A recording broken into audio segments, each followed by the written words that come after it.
Hey, welcome to the CMO Whisper Show. I'm your host, Steve Olensky.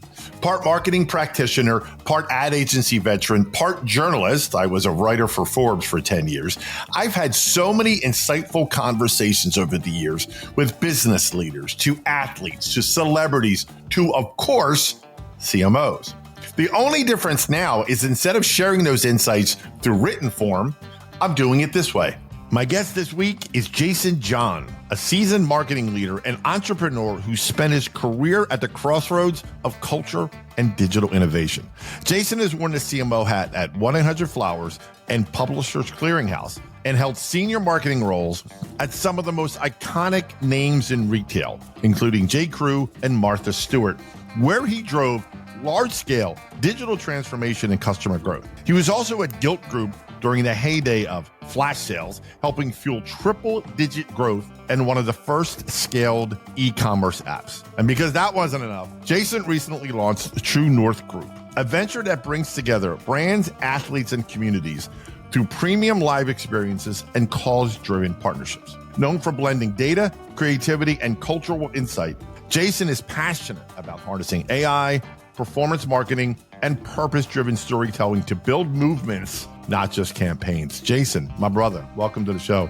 Awesome. That was amazing, Steve. Thank you. You are very welcome. I have a burgeoning career to just record intros for people. You're doing a great job at it, for sure. You know, just when you go on stage, play the Steve-O intro. Okay. So I got to start, and this is not just the professional side, but the personal side about what was it like, literally, with Martha Stewart and Mickey Drexler and J.Crew, and take us into those rooms. Yeah, definitely the early days, and from a young kid from upstate New York, a small town, having his first job in New York City, be with none other than Martha Stewart. It was pretty crazy. It's probably more crazy now that I reflect on it than at the time. And Martha Stewart's Omni Media, that was in very high growth mode when I first joined. So just coming off the IPO and launching a lot of different businesses, from the book club to obviously the magazines to Martha's Flowers, getting into all different verticals. Kmart was a very big partnership for them, and had a really big deal, and she was everywhere in the Kmart stores. So it was an exciting time to be there. Have definitely some interesting stories to go along with that. Some I can share, some I can't on the air. I remember one time, very early on, it was in one of our New York City offices. I was running late and I was trying to catch an elevator, and I ran up to it and I just stuck my hand in there, and the elevator closed on my arm, and I might have said something explicit at that point. And the elevator door opened up, and of course, Martha was standing in there, but she was so nice. She just smiled and said, "Believe me, I've been there." So she was much kinder than people made her out to be. Obviously, for made-for-TV movies, it was always great to create more of a villain character, but she was really intelligent, very, very driven, and awesome to work with, for sure. How about Mickey at J.Crew? What was that like? Yeah, definitely. Yeah. So Mickey was another very, very driven, visionary, obviously very passionate in the merchandise space. I had the fortunate time to work with them in J.Crew because, when he joined J.Crew, it was not doing very well. It was more of a catalog company at the time. Yes, they had retail stores, but it was really a mid-tier direct mail-based brand. So Mickey really got in there maybe a couple months before I joined the organization. And I remember the interview with Mickey too. Mickey was sitting at this really long table when I interviewed. And again, I'm still relatively young and new in my career, so very intimidated to be in that atmosphere, and even speaking to Mickey after obviously the fame and success that he had in the 80s with Gap and Gap Group. So I remember he asked me maybe two questions. The second question was, what do you like about what we're doing so far? And at the time I was engaged, and I really liked that they were launching these bridesmaid dresses that were affordable and you could wear multiple times, because the friends we were at, I would hear the complaints all the time. Oh, we spent all this money on a dress and we were never able to wear it again. So I said, Mickey, I love that concept of making it affordable and wear. And he slammed his hand on the table and goes, I love that. That's great. I love the way you think. You're hired. Literally hired me right there. I was done. That was the end of the interview. And I was now working at J.Crew. But that's, you know what that's like? And I don't mean to interrupt you because I want to hear more. But that is right out of the Bible and playbook of the classic book, Good to Great. Yeah, exactly. Right? When the right leader, when you meet someone and it just, nope, you're not leaving. I'm not losing you. Yeah, exactly. It was great, and he taught me a lot of things as well. I had when I first joined, I was in this cubicle, and I was the first cubicle right outside of where Mickey sat. And again, Mickey didn't sit in an office; it was a big open area. So it was fortunate and unfortunate that I was the first one there, and I just could hear every conversation that was going on.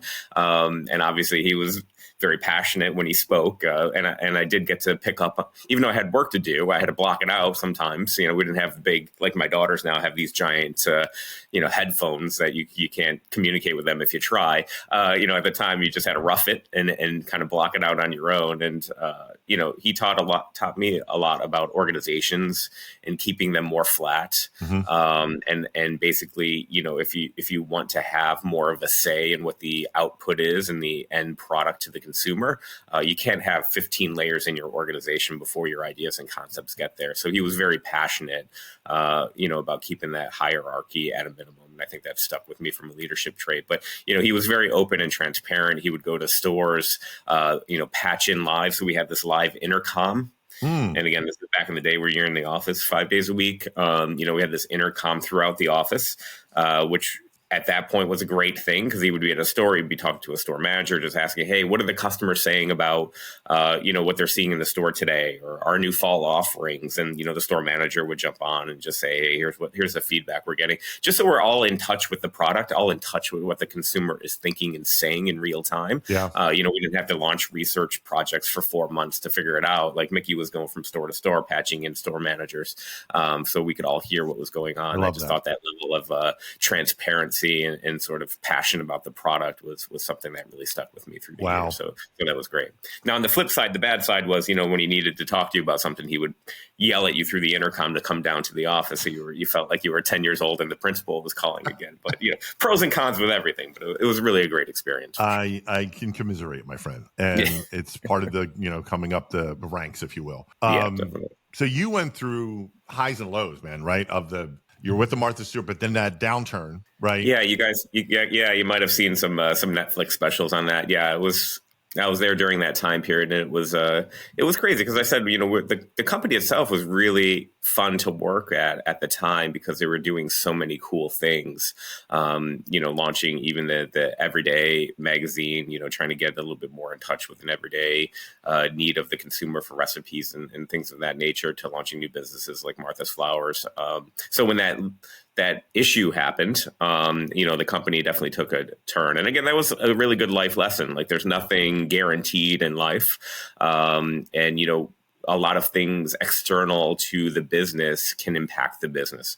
So whether you're investing in businesses or you're working at a company, that was a very harsh lesson to learn as a young person, to see that the business go from great to in trouble. And obviously that was resurrected and all's well, that ends well. But, at the time it was a really rough situation. There was a lot of people very upset. We had to unfortunately cut a lot of positions and the company went into a different direction, for the next year or so. But it was good for me from a live and learn and always understand that there's external factors that could impact a business and deal with that. And then the polar opposite was J.Crew's IPO. Yeah, that was the polar opposite. That was the high. So that was great. That was 2.5 years of a lot of work, building the data. When I first joined, it was that classic, did we start an email program? Yeah, we started it, and so-and-so has it on their computer. They have a file, I think. It's like, you have a file on someone's computer. Okay. Not a good place to be. So how do we get this together? They had databases, in a lot of different places. The store database didn't talk to the catalog database.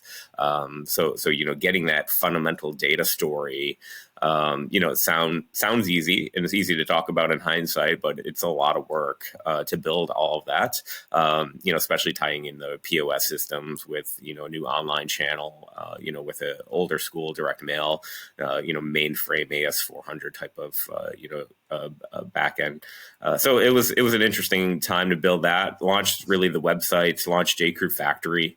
Had this little unknown brand that Mickey had bought, for a few bucks called called Madewell. And again, it was just a brand that he owned at the time. He didn't know what to do with it. So a lot of the conversations in those days, I remember vividly, is just talking about what Madewell could be and just coming up with that vision.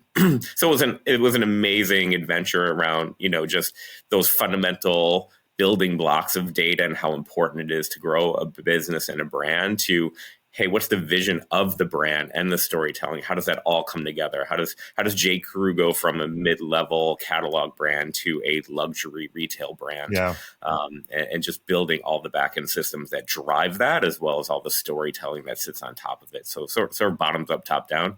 And to your point, culminated in the IPO, which was a very good feeling to be a part of. So it was great. It was a great 2.5, 3 years. And then you were also part of Gilt Groupe, right? So for those not familiar, in the late, I guess, 2000s, 2010s, it really was a cultural movement. And that's not hyperbole, right? I know you may not be able to can say it objectively because you were in the middle. I can say it from the outside looking in. And before we get into, what made it such a phenomenon and what lessons you learned, for those not familiar with Gilt Groupe, how do you describe what it was? Yeah, so it was it was in the flash sale heyday. So when flash sales became popular, and unlike my parents who thought that meant we sold cameras, flash sales were sales that lasted for a very minimum time with a low amount of inventory. So you had to get on when it started. So at Gilt Groupe, it started at noon Eastern, and we had luxury items, and those luxury items were heavily discounted, which you don't get to see very often, especially in sort of a luxury environment. So they were heavily discounted luxury goods that went on sale at 12 noon, and there was a very limited quantity. So you were able to get in and buy it and get out, or you didn't. And consumers felt like that. So any post-order surveys that we have, consumers felt like they won.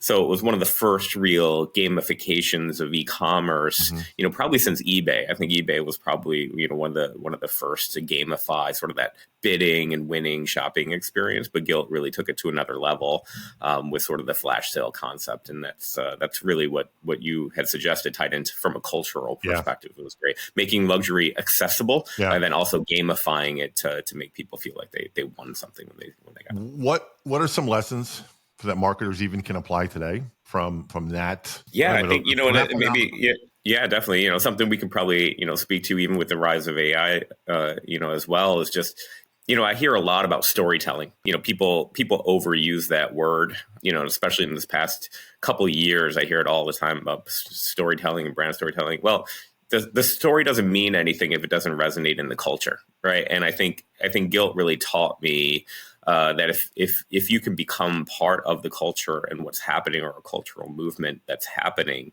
that story resonates really well. You can think about the worst movie you've ever seen that had a story. It just didn't resonate, right? You just did not like it. So it's not just about storytelling. I mean, storytelling, again, not to demean it or to belittle it too much, but without cultural resonance, the story doesn't mean much. So that's kind of what I learned at Gilt. And then, Kevin Ryan is I'd be remiss not to mention Kevin. Kevin is iconic as far as bringing Silicon Alley to New York and a ton of startups, Business Insider and Zola and so many that are attached to Kevin. To me, Kevin Ryan is almost like Kevin Bacon. Like, you can almost find all of these great D2C internet companies and content internet companies, that get back to Kevin at some point, either worked with Kevin or for Kevin. So he's an amazing entrepreneur, and he really brought forward a concept that I think is used more today is really the fail fast concept. He wanted to get things out there, a lot of different ideas, a lot of different concepts. At Gilt, we had Jet Setter and Gilt City. So we had several other brands under Gilt. And it was just push things out there. If it's not resonating, move on. Like, don't spend your time 2 years trying to figure something out. Like, if you're not getting some immediate momentum, it doesn't have to be the perfect thing, but just enough to give you some concept pretty quickly that this thing has some potential. Sure, there might be a lot of nuances, tweaks, changes that you need to make it really successful. But if you're not seeing anything from an immediate momentum standpoint, then just kill it and move on. So I think that was probably the biggest lesson, because Kevin's a serial entrepreneur. Like, he just didn't have time to struggle for years to make something work, right? so he brought that down into the company, and to me as a leader within the organization, being able to translate that for my team and just learn that was a great life lesson for me. Publishers Clearinghouse. What drew you there? Yeah, I mean, obviously a lot sexier than Gilt, and yeah, it was, it's an iconic brand. Some of these brands that, I went from Gilt Groupe that didn't exist, right? The brand didn't really exist when I joined. It was around, but nobody knew about it. So it was really brand building. J.Crew was more of a, turnaround story. But Publishers Clearinghouse, again, it's one of those brands that's been around since the 60s. But nobody really knows under the covers what it is. It's like an enigma. It's like, okay, well, I know they gave away big checks, right? That's all I heard too. It's like, oh, they still give away big checks. It's like, yeah, certainly do. But, ultimately, Publishers Clearinghouse, sweepstakes is a lead generation tool. So you start to get millions and millions of people giving their first party data and signing up, to win those sweepstakes. So unlike the Powerball, which just happened a couple weeks ago with the $1 billion, and people are spending $2 a ticket. You can register for free and sign up for the sweepstakes for free. So the quid pro quo on that was, hey, you give us some information, and based on that, we're going to try and sell you some stuff, and we'll try and show you some other things, and then you get your sweepstakes entry for free. So they're sitting on huge amount of household data in the U.S., and I just thought that was an amazing opportunity to figure out how to evolve that brand into the modern world and the digital era. So transforming that from a direct mail sweepstakes company into a media and entertainment company. And what do I mean by that? So we purchased, we bought a couple of game companies, launched, much greater attention to PCH games, launched many apps out there. Games like Spider Solitaire or Minute Mahjong, those games, maybe an older customer will be playing, and maybe playing from, like my dad, from 4:30 to 5:30 in the morning, because no other human being is up that early for no apparent reason. So as he's playing that, then we have our media side of the business, which is now showing advertising, targeted advertising, or our personalized algorithm that is showing merchandise. So there's a commerce component too, where we can show personalized items, bullet blenders, that sort of thing, at a discount, and saying, hey, if you're interested in this, but again, all personalized recommendations. So under the covers, there's a lot of complex data personalization capabilities, layering on gaming, layering media on top of that. And it was really good for me to stretch my skills. When I talk to younger marketers, I kind of talk about checking boxes as they go in their career. And these boxes could be, did you do performance marketing? Did you do brand marketing? For me, it was also industry. It was also, did you work in gaming? And Gilt had a gamification, as I mentioned before, but PCH was launching a game, more of in the game division. I worked in media, but only as a buyer. I didn't really work on the platform side. So that gave me an opportunity to kind of look under the covers and see how this media business works behind the scenes, right? And not just as a buyer, but as a seller. So, for me, it starts to round out who I am professionally and take on things that I didn't know before, which is always, the more boxes you check across this giant matrix of things you could be learning and doing, the better equipped you are in the future. So it was really helpful for me at Publishers Clearinghouse. Got it. All right, let's get into True North. Yes. First question is, what inspired that? I think there was a couple of things. One was, with the rise of AI, it kind of went back a little bit post-pandemic, where the need for people to have human interaction, really, really swung on the pendulum, right? So after being, going through the pandemic and not having that human interaction, there was certainly a huge need afterwards to boost that. I think AI is going to be a sustained boost for people to really need more human interaction and authentic conversation.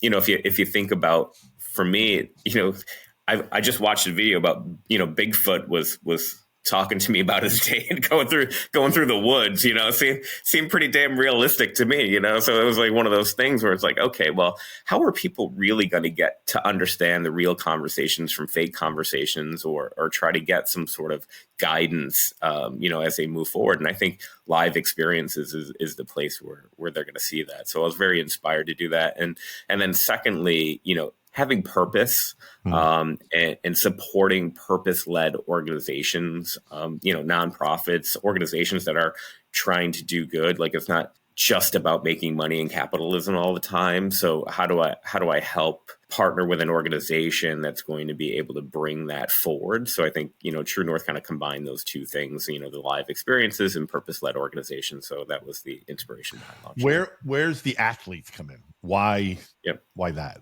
Why, with athletes? Yeah, because I think, sports is one of those things, again, with that live entertainment piece, is just going to continue to grow in popularity. But then also it's not just athletes, but creators, and creators, again, maybe a little bit overused word, but comes in all shapes and sizes. And creators, they start with authentic conversations and storytelling that resonates culturally, right? So bring it back. Like it's what a creator is trying to do, is saying, here's who I am, and put forth some sort of product, whether that's content or videos or whatever, merchandise, and say, this is what I authentically believe in, and can I find pockets of culture that resonate with this?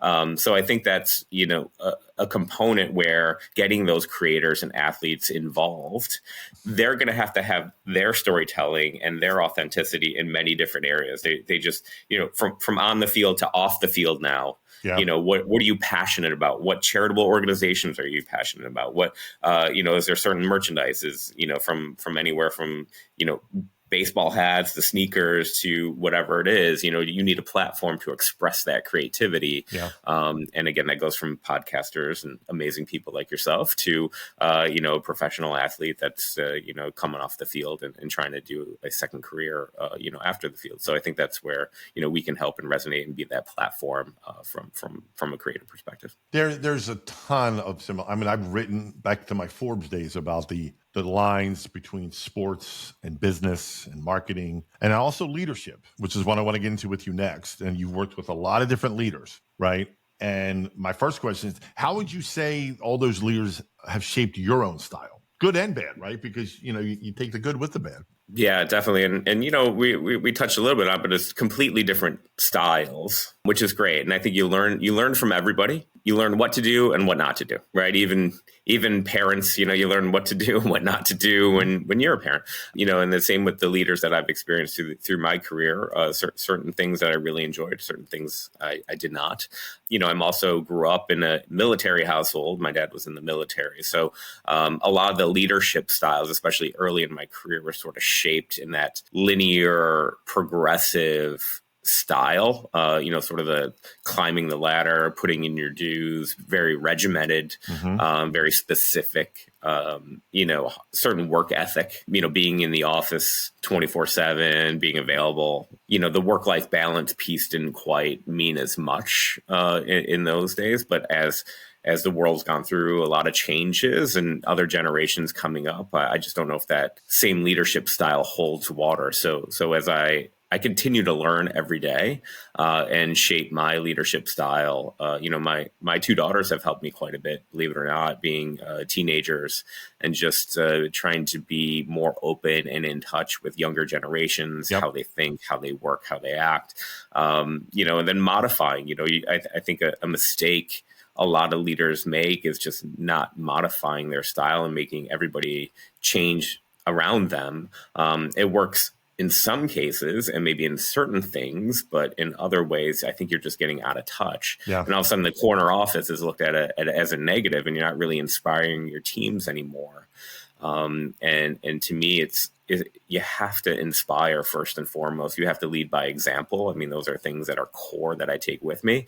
But you also have to empower. And I think empowering, a younger generation and to be leaders themselves versus dictating, I think is super important, because we're losing mentorship. We're losing creating leaders of generations coming up, because I just don't think it's in our DNA to do it. I have to stop you there. Why is that? Because I very firmly believe, and I mentor people all the time, as you know, and I know it's a big, topic for you, and it's important. But where's the disconnect? Why did that happen? Is it AI? Is it easy to just blame digital? Yeah, no, I don't think. Yeah, I don't think AI is the issue. I just think it's completely different styles and completely different mindsets as generations, advance and move on. And I think it's the style and leadership tactics of a lot of older generation is in stark difference to what the expectation is from a Gen Z generation. And there's not a lot of leaders that are willing to adopt, learn, and evolve.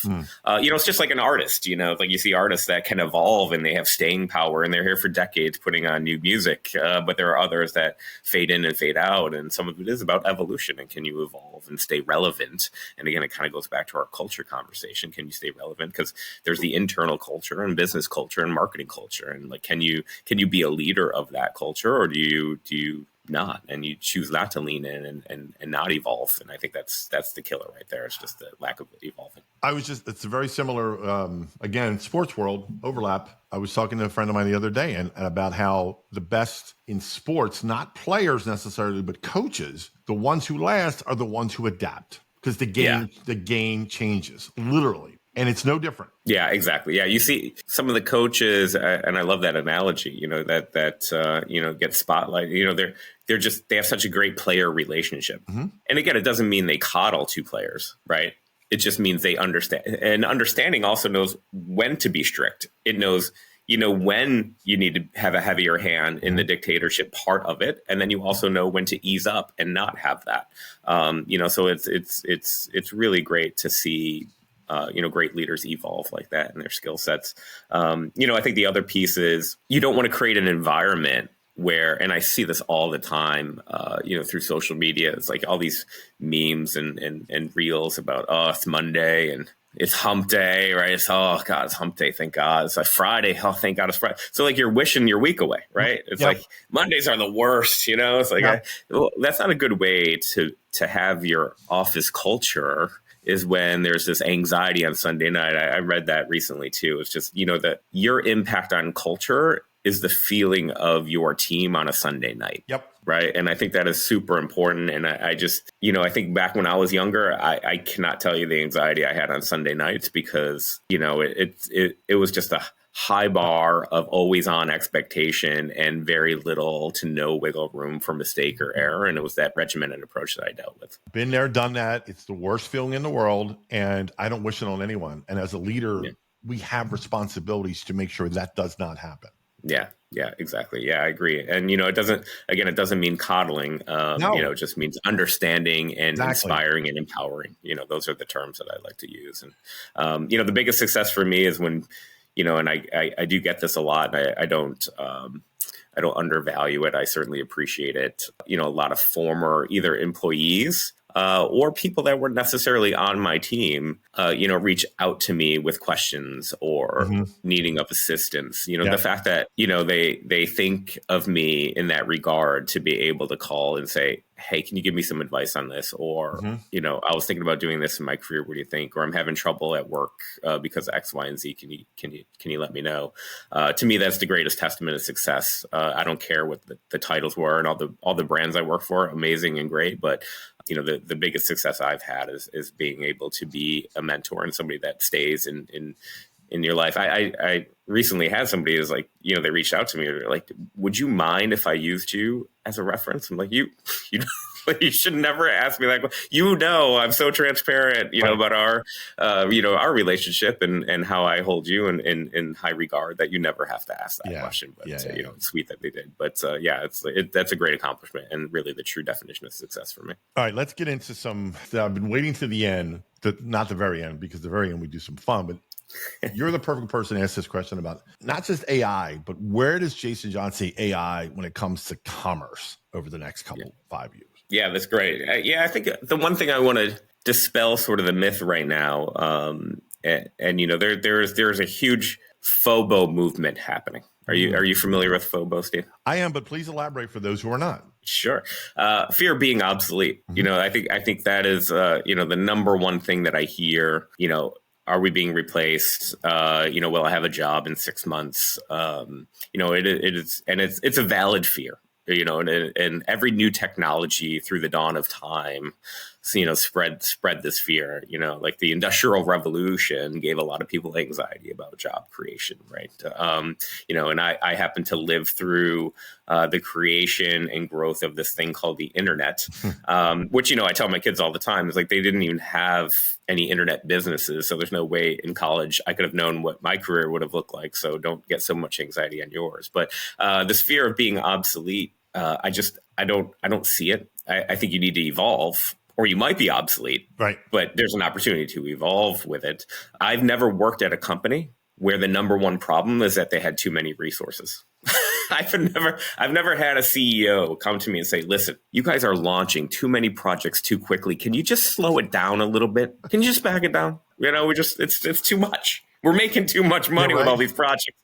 So, I don't think that the FOBO thing is here. I think if anything, AI will allow us to bring more initiatives, think more deeply, better initiatives, allow people to be empowered to do more things, especially in the short term. So, I think it needs to be embraced. But ultimately, the data is the power of AI. So data, again, is at the core of what I've done from the beginning of my career. And it's only becoming more important, because garbage in, garbage out. You get these older sayings that hold true through the dawn of time, right? Yep. So you really need to have a foundation of data that is clean, and a data strategy on where you're supporting your overall strategy. And then AI can help you drive that forward. If one more person asks me about the AI strategy, I'm going to explode. There isn't an AI strategy. There's your business strategy. You can have a data strategy to support that. And then AI can advance that faster. AI can help you with your customer service. It can help you with, your storytelling and distribution of those stories. But it all has to start from a core strategy in a place of, core data foundation to be able to amplify that messaging. Yep. AI is an amplifier. It is not a strategy in and of itself. So that's the optimistic side of where I'm looking. And I think, from our conversation on culture, you have to start to build your team to be AI ready, and you have to dive into AI tools and start experimenting as quickly as possible. So AI is no different in the following context of there are no shortage now of quote unquote experts. It's like when social media came into vogue. If I had a dime for every bleeping person who hung a shingle that said they're a social media expert, right? And then whatever the next phenomenon was, and I'm not besmirching AI by any means, but then let's say it was content marketing when that came into vogue, and CX. So AI now has no shortage of expert, quote unquote. So how does Jason John, and how would you recommend leaders weed through the noise and stay ahead of that curve? Yeah, I think experimentation is big. Going back to my Kevin Ryan lessons, I think even I saw this, and you can attest as well in those early internet days, you spend too long trying to launch the full spectrum, amazing new AI tool set product. You're missing the boat, because these tools are advancing faster. Tools that are going to be super helpful for us don't exist right now. Right, just keep that in mind. Like these things are going to come fast and furious. So keep trying and experimenting with tools that are going to accelerate your brand strategy, your customer strategy, and your data strategy. Keep trying tools that will invest in empowerment of your team and increasing the productivity of your team so they can spend more time doing more fun things and not having Sunday night anxiety. Yeah. They're going to be excited about coming to work. So just focus on those tools and those capabilities, and not worry so much about falling behind from an AI perspective. Exactly. I think that's where companies need to be. Okay. It's time to have some fun. Not that wasn't fun. You know what I mean. Now it's for people to get to know Jason John on a more personal level. 5 random questions. They're all painless. At least I think so. Of course, I'm not being able to ask the question. So, and this was not pre-rehearsed, by the way. This is not. Oh no, I don't share any. No. And I pull 5 random questions out of this massive database of questions. And number 1, what was your very first job? Very first job, I mowed lawns. So I was an entrepreneur, and I went door to door. My dad lent me the lawnmower and the weed whacker, and I went door to door in my neighborhood, just asking people, if I could cut their grass. And over time, started to build up. Where I was exhausted because people would see and be like, "Hey, who did your yard?" It's like, Jason did. I got to get him to do it. So it was, It was entrepreneurial. After I learned early on that it's a lot of sweat equity when building your own business, for sure. A victim crazy. Of your own success. Yes, totally. I love it. Next, who would play you in a movie about your life? I get a lot that I look like Tobey Maguire. I see that. So I've done Spider-Man a couple times for Halloween, okay. So I think it's going to have to be Tobey just from, a modeling perspective. Sure. But, that would be my pick. Okay. What's one app you cannot live without? I would say Waze, unfortunately. And I used to be super proud of my direction capabilities and skill sets and being able to break out those maps and go, because I went to college in Rochester area. My girlfriend at the time, now my wife, was in Long Island. So just navigating to get from point A to point B, I felt very good, and being able to observe where I'm at. But now I can't check my mailbox without going on Waze and figuring out where to go. So that's I get yelled at all the time. It's like, do you really need Waze? I'm like, yes, I need Waze. Yeah, exactly.